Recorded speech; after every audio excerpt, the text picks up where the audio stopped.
America's future will be determined by your dreams and your visions. So when I was first selected to be a recruiter, and how I found out about that was through an email. And the way that they'd originally started off with the developmental special duty process is that they were identifying what people were most interested in, what people would be best fit for different things, to kind of be at that forefront for the Air Force.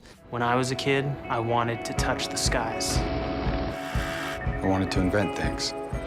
With the voluntold aspect to it, you had this option to be a recruiter, or you had the option to end your term of service with the Air Force. There was no, oh, I would like to pass on this and then I'll continue with my logistics career, thank you. No, you would continue on with that.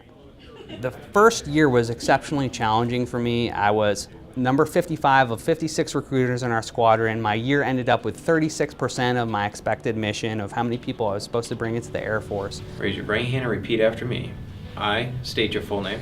And it was a huge, huge challenge for me because my whole previous career I'd done well, I'd excelled, and that's how the developmental special duty process had worked. We take these people that are doing very well in their career fields and we put them out there into something completely different. So as an introvert, it made recruiting extremely awkward in the beginning. I would sit at a lunchroom, I would have my booth, and I would just stand there and I wouldn't really talk to anyone, and it was horribly, horrible as far as awkwardness and feeling weird, and knowing that as a recruiter, your job is to get out there and engage with these people. So for me, it was very much an internal struggle. Good morning. Good morning. Awesome, glad to be here today. My name is Staff Sergeant Moshier. I'm from rural New York, so I'm kind of from a little bit of a nowhere place. So like a lot of you guys might be looking at, I went out to college, had $75,000 in student loans. Well, yeah, it's a lot, right?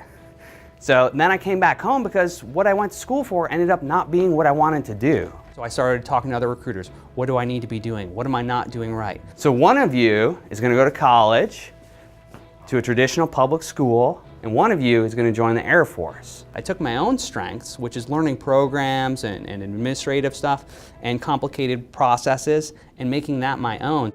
You have to find other ways around it. You have to be creative.